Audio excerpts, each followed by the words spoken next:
ಭಾಗವಹಿಸಿದಂಥ ತಮ್ಮೆಲ್ಲರಿಗೂ ಕೂಡ ಅಭಿನಂದನೆಗಳು. ನೋಡಿ ಎಷ್ಟು ಚೆನ್ನಾಗಿ ಕಾಣ್ತಾ ಇದ್ದಾರೆ. ನಾವು ಅರಮನೆಯಲ್ಲಿ ಮಾಡ್ತಾ ಇದ್ದು ಮೈಸೂರು ಅರಮನೆಯಲ್ಲೇ ನೋಡ್ದಂಗಾಗಿದೆ. ಅಷ್ಟು ಸಂಖ್ಯೆಯಲ್ಲಿ ದೊಡ್ಡ ಸಂಖ್ಯೆಯಲ್ಲಿ ಭಾಗವಹಿಸಿದ್ದಾರೆ.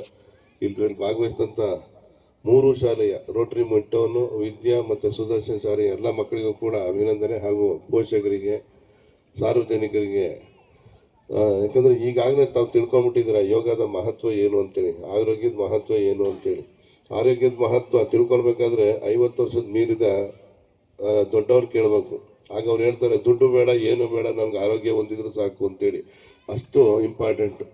ನಿಮ್ಮಲ್ಲೇ ಇರ್ತೇನೆ, ಯಾವ್ದಾದ್ರು ಮಕ್ಕಳು ಪ್ರೈಸ್ ಗೆದ್ದಿಲ್ದಿರೋ ಮಕ್ಕಳಿಗೆ ಗೊತ್ತಿರ್ತದ್ರ ಇಂಪಾರ್ಟೆನ್ಸ್. ಹಾಗೆ ಆರೋಗ್ಯ ಇಲ್ದಿರೋರಿಗೆ ಆರೋಗ್ಯದ ಮಹತ್ವ ಗೊತ್ತಿರುತ್ತೆ. ನೀವು ಅದರ ಮಹತ್ವನ ಅರ್ಥಕೊಂಡು ಈಗಲೇ ಇದನ್ನು ಅಭ್ಯಾಸವಾಗಿ, ಪ್ರತಿದಿನದ ಅಭ್ಯಾಸವಾಗಿ ಮಾಡಿಕೊಂಡ್ರೆ ಖಂಡಿತ ನಿಮ್ಮ ಎಲ್ಲ ರೋಗಗಳು ದೂರವಾಗಿ ಹೆಚ್ಚು ಆರೋಗ್ಯಕರವಾದ ಜೀವನ ನೀವು ಮಾಡ್ಬೋದು.